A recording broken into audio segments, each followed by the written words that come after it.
It's wild how heavily we rely on synthetic sedatives just to force our brains into unconsciousness every night. Literally, millions of people are swallowing chemical hammers to just knock themselves out, basically treating sleep like a mechanical on-off switch rather than what it actually is, this beautifully complex, interconnected biological rhythm. Today, we're diving into a really profound alternative, but one that demands immense respect. Welcome to this explainer on ashwagandha. We aren't going to look at this ancient botanical as just some simple over-the-counter supplement. No, we're looking at it as a complex biological intervention. It's a system-wide modifier that alters your neurochemistry, your endocrinology, and the fundamental architecture of your sleep-wake cycle, which is, of course, the absolute foundation of human recovery and metabolic longevity. Here's our roadmap for this explainer. First, the clinical sleep phenotype. Then, decoding neurochemistry, modulating the HPA axis, hepatotoxicity and systemic risks, endocrine interactions, and finally, clinical constraints. Okay, let's jump right into Section 1, the clinical sleep phenotype. Let's start with a really rigorous 150-patient placebo-controlled study published in the journal Sleep Medicine, which gives us a fantastic baseline. The researchers looked at healthy subjects suffering from non-restorative sleep, a condition that absolutely trashes your glymphatic clearance and metabolic recovery, by the way. Using objective sleep actigraphy, they found that ashwagandha significantly improved sleep efficiency, total sleep time, and the latency to fall asleep. It also reduced the time spent awake after actually falling asleep. So right out of the gate, we're seeing a very clear clinical phenotype of restorative recovery. But here is the crucial point, and it's a big one. These clinical benefits absolutely do not happen overnight. Ashwagandha is not a quick sedative you pop to just pass out. The data shows that significant improvements in sleep quality and anxiety reduction really only appear with consistent daily doses of up to 600 milligrams of standardized root extract taken over a period of 8 to 12 weeks. It takes time, right? Because it's fundamentally re-regulating your biological systems, not just masking a symptom for the night. Moving on to Section 2, decoding the neurochemical mechanisms. This is where it gets really fascinating. Modern phytochemistry reveals a massive mechanistic divergence between the plant's leaves and its roots. The aqueous leaf extract contains water-soluble compounds that act as direct somnogens, which just means they acutely induce sleep. But the standardized root extracts, which are the ones most commonly used in your everyday supplements, are rich in lipophilic vithanolides. These guys don't induce sleep directly. Instead, they act as long-term HPA axis modulators, defending the entire body against cellular stress. To really understand that acute sleep effect, researchers actually isolated the specific active molecule in the leaves, triethylene glycol, or TEG for short. When they administered pure TEG to animal models at doses of 10 to 30 milligrams, it directly induced non-rapid eye movement, or NREM, sleep in a strictly dose-dependent manner. And NREM sleep is the absolutely critical phase for physical recovery and memory consolidation. It replicates this sleep-inducing efficacy entirely independently of the root's systemic stress adaptation pathways. It's just a perfect example of how specific phytochemicals can target completely distinct neural pathways. All right, Section 3, modulating the HPA axis. Think of this as a massive, interconnected neuroendocrine feedback loop. Chronic stress makes the hypothalamic pituitary adrenal, or HPA axis, super hyperreactive. That elevates your nocturnal cortisol, which completely destroys your natural sleep architecture.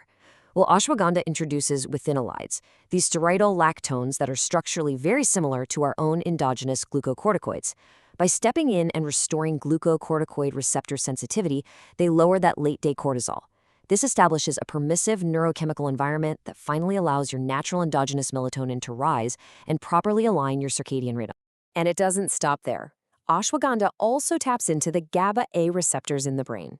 GABA is our primary inhibitory neurotransmitter. By binding to these receptor complexes, ashwagandha enhances inhibitory signaling, effectively turning down the dial on overall excitatory brain tone. It actually mimics the calming pathways of benzodiazepines. But, and this is key, with a far weaker affinity.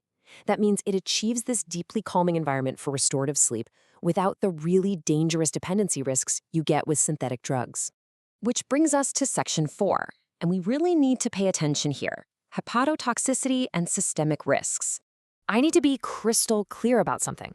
A biologically active compound that is capable of profoundly altering your neurochemistry is equally capable of causing profound organ harm. It's a fundamental evolutionary trade-off. Despite being marketed globally as a totally safe natural dietary supplement, ashwagandha is increasingly being linked to herb-induced liver injury, or HILI. This risk gets particularly serious with high continuous dosages where you aren't cycling off, or in individuals who already have some pre-existing hepatic impairment. So what does this actually look like? We're talking about strict clinical signs of the cholestatic phenotype. Data from the U.S. Drug-Induced Liver Injury Network and retrospective multicenter case series show that severe symptoms like jaundice, intense itching, dark urine, and right upper abdominal pain can suddenly emerge after a latency period of anywhere from 2 to 12 weeks of use. In patients with underlying chronic liver disease, this can literally precipitate acute-on chronic liver failure. If any of these symptoms appear, it requires immediate, full discontinuation and urgent medical intervention. Let's pivot to Section 5, endocrine and thyroid interactions. Now, this is where powerful herbal supplements can dangerously collide with pharmaceutical management. Ashwagandha actively stimulates the production of endogenous T3 and T4 thyroid hormones. For someone with totally healthy thyroid function, this might not be an issue at all. But if a patient is already taking a synthetic T4 replacement therapy, like levothyroxine or Synthroid for hypothyroidism, adding ashwagandha to the mix is literally like slamming your foot on the gas pedal while the car is already running at top speed.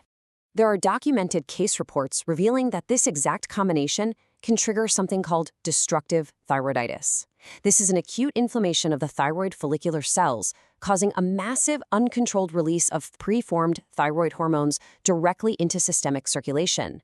This can rapidly shift a patient right into hyperthyroidism, leading to severe anxiety, massive weight loss, and incredibly dangerous cardiac arrhythmias. Mixing this herb with synthetic thyroid hormones is an absolute contraindication unless you have strict, continuous medical oversight.